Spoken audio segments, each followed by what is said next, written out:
ദൈവത്തിന് സ്തോത്രം. എൻ്റെ പേര് എസ്തർ എന്നാണ്. ക്രൈസ്റ്റ് ബ്ലസ് ചാനലിന് വേണ്ടി എൻ്റെ ഒരു സാക്ഷ്യം പറയുവാൻ ഒരു അവസരം ദൈവം തന്നതാണ്. ഇന്ന് പൽക്കാലം ദിവസനിൽ അടിയൻ നന്ദിയുള്ളവളായി ദൈവത്തെ സ്തുതിക്കുന്നു, സ്തോത്രം ചെയ്യുന്നു. അടിയൻ വളരെ ചെറുപ്പത്തിൽ തന്നെ അടിയൻ്റെ പിതാവ് ഒരു പാസ്റ്ററായിരുന്നു. ആ കുടുംബത്തിൽ അടിയന് ജനിക്കുവാനിടയായി. എന്നാൽ ദൈവകൃപയിൽ തന്നെ വളരുവാനും ദൈവവചനം കുഞ്ഞിലേ തന്നെ പഠിച്ച് ദൈവകൃപയിൽ വളരുവാൻ ദൈവം സഹായിച്ചു. എന്നാൽ 13-ാമത്തെ വയസ്സിൽ അടിയന് ഇങ്ങനെ അഭിഷേകം പ്രാപിക്കുവാനിടയായി. അതൊട്ട് ദൈവകൃപയിൽ ആശ്രയിച്ചതിന് ദൈവത്തിൻ്റെ ഹിതപ്രകാരം ജീവിക്കണമെന്നുള്ള ഒരാഗ്രഹം അടിയൻ ജീവിതത്തിലുണ്ടായിരുന്നു. എന്നാൽ എൻ്റെ പിതാവ് വളരെ ഭവനങ്ങളിലെല്ലാം കടന്നുപോയി. രാത്രിയാമങ്ങളെല്ലാം പ്രാർത്ഥിക്കുന്ന ഒരു പിതാവായിരുന്നു. നടന്നിങ്ങനെ സുവിശേഷം പറയുന്ന ഒരു പിതാവായിരുന്നു. സഭയുണ്ടായിരുന്നു. അവിടെ എല്ലാം പിതാവിന് സപ്പോർട്ട് ചെയ്ത് അടിയൻ കടന്നു പോകുമായിരുന്നു. കുഞ്ഞിനെ തന്നെ സപ്പോർട്ട് ചെയ്യുന്ന ഒരവസ്ഥയുണ്ടായിരുന്നു. അപ്രകാരം ദൈവഹിതത്തിന് അടിയനെ തന്നെ താഴ്ത്തി ഏൽപ്പിക്കുന്ന ഒരു അവസ്ഥയുണ്ടായിരുന്നു. അടിയനും പ്രാർത്ഥനാ ജീവിതത്തെ ദൈവം തന്നിരുന്നു. അങ്ങനെയുള്ള കൃപകളും ദൈവം കുഞ്ഞിലേ തന്നെ തന്നിരുന്നു. എന്നാൽ സ്തോത്രം ചെയ്യുന്നു, അടിയൻ്റെ പിതാവ് 3 ദിവസം ഉപവസിച്ച് പ്രാർത്ഥിച്ചാണ് അടിയൻ്റെ പേരിങ്ങനെ എസ്തർ എന്ന പേരിടുവാനിടയായി. സ്തോത്രം ചെയ്യുന്നാൽ അതിന് പിന്നിൽ എന്താണെന്ന് എനിക്ക് അറിയില്ലായിരുന്നു. എന്നാൽ അടിയനിങ്ങനെ വിദ്യാഭ്യാസം എല്ലാം കഴിഞ്ഞ് പ്രീ-ഡിഗ്രി വരെ പഠിച്ചു. എന്നാൽ അത് കഴിഞ്ഞിങ്ങനെ ഒരു വിവാഹാലോചന വരുവാനിടയായി. എന്നാൽ പിതാവിൻ്റെ സഹോദരിയുടെ മകനായിരുന്നു. എന്നാൽ ഇങ്ങനെ എന്നെ ചോദിക്കുകയും അവർ ആ ഒരു കുടുംബം ഭയങ്കര വിഗ്രഹാരാധി ആയിരുന്നു.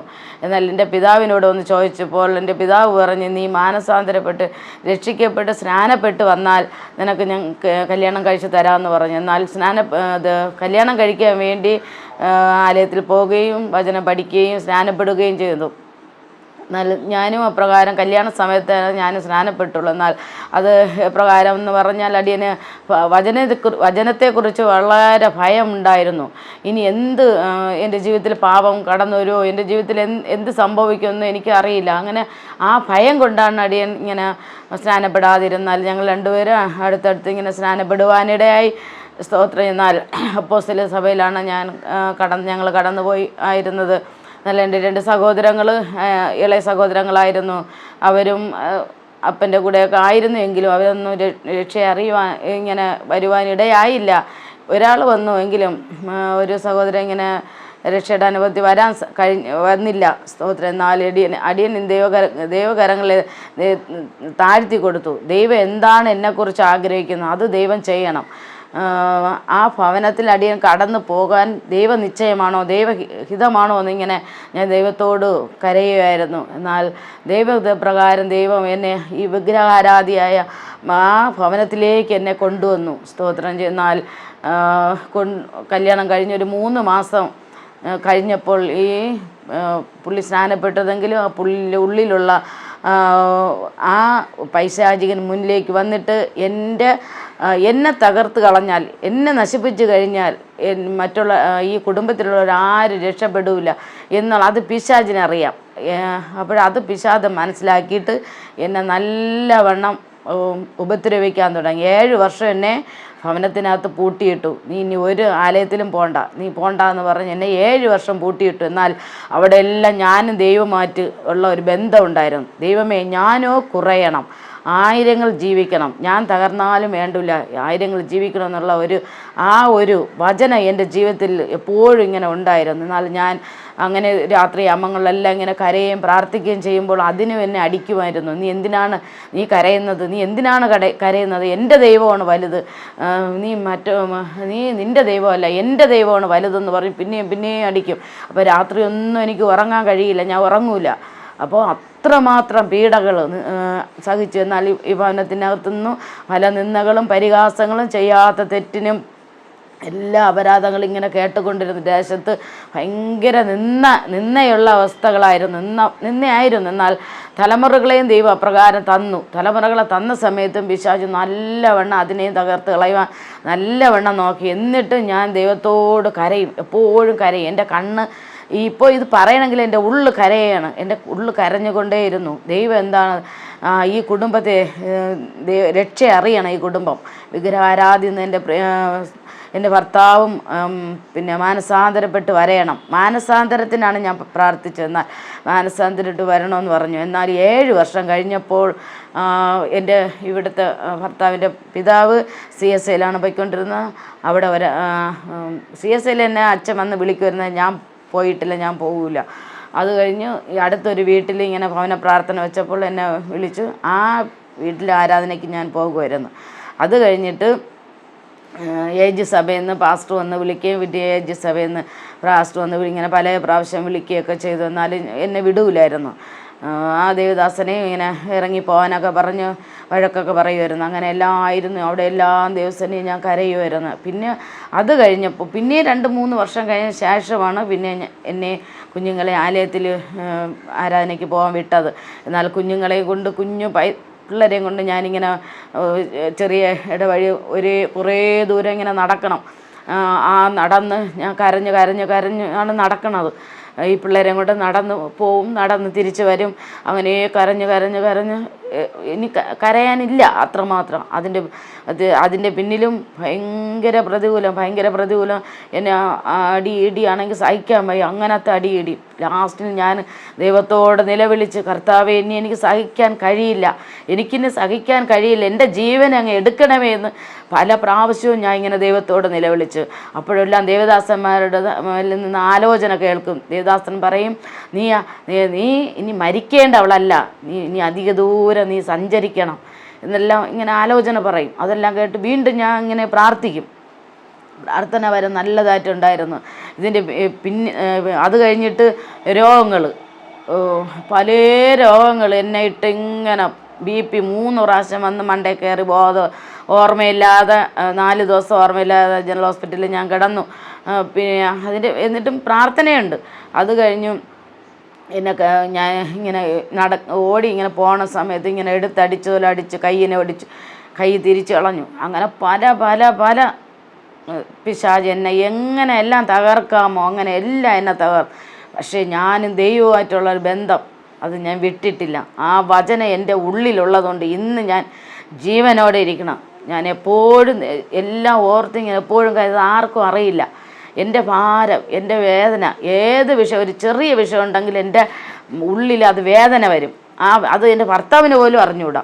ഞാൻ ആ സമയത്തെല്ലാം ഉള്ളുകൊണ്ട് കരയും. അപ്പോൾ എന്നെ ദൈവം അത് ഓർത്തു. എൻ്റെ തലമുറകളെ ഓർത്തു, എൻ്റെ കുടുംബത്തെ ഓർത്തു. ഞങ്ങൾ 1.5 വർഷം വരെ എൻ്റെ കുഞ്ഞിനെ മൂത്ത പൈതലിനെ പ്രസവിച്ച ശേഷം 1.5 വർഷം വരെ ഞങ്ങൾ പിണങ്ങി ഒക്കെ മാറി നിന്നു. എന്നാൽ ദൈവം എനിക്ക് ഇനിയൊരു വിവാഹം, എൻ്റെ അപ്പം പറഞ്ഞ് എന്നെ വേറെ വിവാഹം കഴിപ്പിക്കാമെന്ന് പറഞ്ഞ് ഞാൻ പറഞ്ഞു ഇല്ല, എനിക്കിനിയൊരു വിവാഹം വേണ്ടാന്ന് പറഞ്ഞിട്ട് ഞാൻ അങ്ങനെ നിൽക്കുകയായിരുന്നു. വീണ്ടും ഞാൻ പുള്ളിയെ കാണുകയും വീണ്ടും എൻ്റെ സഭയും എൻ്റെ പിതാവും എല്ലാവരുമായിട്ട് എന്നെ വീണ്ടും ഈ ഭവനത്തിൽ കൊണ്ടുവന്നതാണ്. എന്നാൽ ഞാൻ ഇങ്ങനെ ദൈവകരങ്ങൾ ഏൽപ്പിച്ചു. പിന്നെയും പീഡകൾ ഇങ്ങനെ വന്നുകൊണ്ടിരിക്കും. അവിടെ എല്ലാം ഞാൻ കരയും. കരയണ ഒരു സ്വഭാവം എനിക്ക് ദൈവം ദാനമായി നൽകിയതാണ്. അത് ഇന്നും അങ്ങനെ തന്നെ. തലമുറകളോർത്തും പ്രിയപ്പെട്ടവരോർത്തും സഹോദരങ്ങളോർത്തും എല്ലാം കരയണ ഒരവസ്ഥ എനിക്ക് ദൈവം തന്നു. എന്നാൽ അത് കഴിഞ്ഞ് ഇങ്ങനെ നിൽക്കുമ്പോൾ ഭർത്താവ് ഇങ്ങനെ ദൈവത്തെ അറിയുവാനും പുള്ളി മാനസാന്തരപ്പെട്ട ഒരു മാനസിക രോഗം ജീവിതത്തിൽ കടന്നു വന്നു. 10-40 പണിക്കാരുണ്ടായിരുന്നു. അതെല്ലാം നഷ്ടപ്പെട്ടു. 5 പൈസ ഇല്ലെന്നറിഞ്ഞപ്പോൾ ദൈവത്തെ വീണ്ടും ദൈവസേനയിൽ മടങ്ങി വരുവാനിടയായി. ദൈവ അഭിഷേകത്തെ പകർന്നു. എന്നാൽ മാനസാന്തരത്തിന് വേണ്ടി ഞാൻ പ്രാർത്ഥിച്ചപ്പോൾ ശുശ്രൂഷയോടെ ദൈവം ഇറക്കുവാനിടയായി. സ്തോത്രം. ചെന്നാൽ കുറേ നാൾ ഭർത്താവ് മാത്രമാണ് ഇങ്ങനെ ശുശ്രൂഷ കടന്നു പോകും. എനിക്കൊരു ഭയം ഉള്ളിലുണ്ടായി. ദൈവത്തിൻ്റെ വേല ചെയ്തിട്ട് അത് പിന്നിലേക്ക് പോകുവാൻ ഇടയാകരുതെന്നുള്ള. എന്നാൽ ഇപ്പോൾ ഞങ്ങൾ ഒരു 15 വർഷം കൊണ്ട് ഞങ്ങൾ ഒരു സഭയിലായിരിക്കുന്നു. ഒരു ചെറിയ സഭയാണ്. അവിടെ ശുശ്രൂഷ ചെയ്തുകൊണ്ടായിരിക്കുന്നു. കുറച്ച് ദൈവമക്കളെ ഞങ്ങൾക്ക് നൽകിയിരിക്കുന്നു. അവർക്ക് വേണ്ടി മധ്യസ്ഥനെ പോകാനും അനേക ജീവിതങ്ങൾ അവിടെ വിടുതൽ പ്രാപിച്ച് കടന്നു പോകാനിടയിൽ വിവാഹങ്ങൾ നടക്കാതിരുന്ന സ്ഥാനത്ത് വിവാഹങ്ങൾ നടന്ന് അവർ സന്തോഷമായൊരു കുടുംബജീവിതങ്ങളായിരിക്കുന്നു. എന്നാൽ ദൈവം തന്ന ആ ഒരു കൃപയാണ് ദൈവം ഇന്നും ഞങ്ങളെ നിലനിർത്തിയിരിക്കുന്നു. അതുപോലെ തലമുറകളെയും ദൈവം അനുഗ്രഹിച്ചു. മൂത്ത പൈതൽ ഇപ്പോൾ വിവാഹിതനായി ഭാര്യ ഗർഭിണിയായിരിക്കുന്നു. എന്നാൽ സ്തോത്രം ചെയ്യുന്നു, അവനും സഭയിലും ദൈവത്തിന് പ്രയോജനമുള്ളവരായി തീരണമെന്നാണ് തലമുറകൾ ഓർത്ത് ഞാൻ പ്രാർത്ഥിച്ചു. എന്നാൽ അവനും അവിടുത്തെ കണക്കും കാര്യങ്ങളും അവിടെ ജനിച്ചേറ്റല്ല വർഷങ്ങൾ കൊണ്ട് അവനും അവിടെ കുഞ്ഞിലേ തന്നെ സൺഡേ സ്കൂൾ പഠിച്ച് അവൻ ഇന്നും അവിടെ വിശ്വസ്തനായി തന്നെ വേലയുടെ ഭാഗമായിട്ട് അവൻ നിൽക്കുന്നു. എന്നാൽ ഇളയ പൈതൽ അതുപോലെ അവൾ അബുദാബിയിൽ നേഴ്സാണ്, ഹസ്ബൻഡ് അവിടെ ട്യൂട്ടറാണ്. എന്നാൽ അവർക്കും ദാനമായി ഒരു കുഞ്ഞിനെ ദൈവം കൊടുത്തു, 2 വയസ്സായി.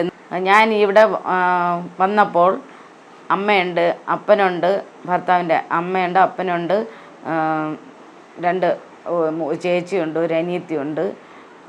സഹോദരങ്ങളെല്ലാം മാറി താമസിക്കുന്ന ചേട്ടന്മാർ, അപ്പോൾ ചേച്ചിയല്ല. അങ്ങനെ ഞാൻ ഇവിടെ വന്ന് ഇങ്ങനെ പ്രാർത്ഥിച്ചുകൊണ്ടിരുന്നപ്പോൾ ഇപ്പോൾ അമ്മ അപ്പൻ നേരത്തെ മരിച്ചുപോയി, എന്നാലും അമ്മ സ്നാനപ്പെട്ടു, ഇപ്പോഴും ജീവിച്ചിരിപ്പുണ്ട്. ചേച്ചിയുണ്ട്, ചേച്ചി സ്നാനപ്പെട്ടു, അനിയത്തി സ്നാനപ്പെട്ടു, ചേട്ടൻ്റെ ഒരു മോള് സ്നാനപ്പെട്ടു. അങ്ങനെ ഇത്രയും പേര് സ്നാനപ്പെട്ട് ദൈവകൃപയിലേക്ക് വരുവാനിടയായി. അതുപോലെ ഇളയ സഹോദരിയുടെ ഭർത്താവും 2 മക്കളും അവർ സ്നാനപ്പെടുവാനിടയായി. എന്നാൽ ഞാൻ ആദ്യം വചനം പറഞ്ഞതുപോലെ ഞാനോ കുറയണം, ആയിരങ്ങൾ ജീവിക്കണം. അത്രമാത്രം നിന്ദകൾ, പരിഹാസങ്ങൾ, ചെയ്യാത്ത തെറ്റുകൾക്ക്. എന്നാൽ നമ്മളൊരു തെറ്റ് ചെയ്തില്ലെങ്കിൽ അതിൻ്റെ ഫലം ദൈവം പിന്നെ തരും, അത് ആദ്യം തരില്ല. പക്ഷെ ആ നിന്ദകൾ സഹിച്ചതുകൊണ്ട്, ആ പീഡകൾ സഹിച്ചതുകൊണ്ട് മറ്റ് സഹോദരങ്ങളെ ഇന്ന് ഈ ദിവസങ്ങളിൽ നേടുവാനിടയായി. അടിയന് ഞങ്ങൾക്ക് അതുപോലെ നല്ല ഭവനമില്ലായിരുന്നു, നല്ല ഭവനം തന്നു, മകൾക്കൊരു നല്ല ഭവനം കൊടുത്തു. എന്നാൽ ഇന്നും അടിയനും കുടുംബമായി തന്നെ ദൈവങ്ങളിൽ നിൽപ്പാൻ ദൈവം സഹായിച്ചു. തുടർന്നും പ്രകാരം തന്നെ ദൈവത്തിൻ്റെ വേലയെ ഞങ്ങൾ വർദ്ധിച്ചു വരണം. പ്രകാരം അങ്ങനെയാണ് ഞങ്ങൾ ആഗ്രഹിക്കുന്നത്, അത് തന്നെ പ്രാർത്ഥിക്കുന്നത്. ദൈവം എന്താണ് ഞങ്ങളെക്കുറിച്ച് വീണ്ടും ആഗ്രഹിക്കുന്നത്? അനേക ജീവിതങ്ങൾക്കത് വിടുതലായി തീരണം, ആശ്വാസമായി തീരണം. അപ്രകാരമാണ് ഞാൻ പ്രാർത്ഥിക്കുകയും കരയുകയും ചെയ്യുന്നത്. ഞങ്ങൾ കുടുംബമായി തന്നെ ദൈവസേനയിൽ ദൈവത്തിൻ്റെ വേലയിൽ ഞങ്ങളായിരിക്കുന്നു. ഈ ചാനലിൽ ഞങ്ങൾക്ക് വേണ്ടി ഇങ്ങനൊരു അവസരം തന്ന ദേവദാസനും കുടുംബത്തിനും കുഞ്ഞുങ്ങൾക്കും ദൈവനാമത്തിൽ നന്ദി പറയുന്നു. ഇങ്ങനെ ഒരു അവസരം ദാനമായി ദൈവം നൽകിയതാണ് ഈ ഒരു അവസരം. ദൈവനാമത്തിന് അധികമായി നന്ദി അർപ്പിക്കുന്നു.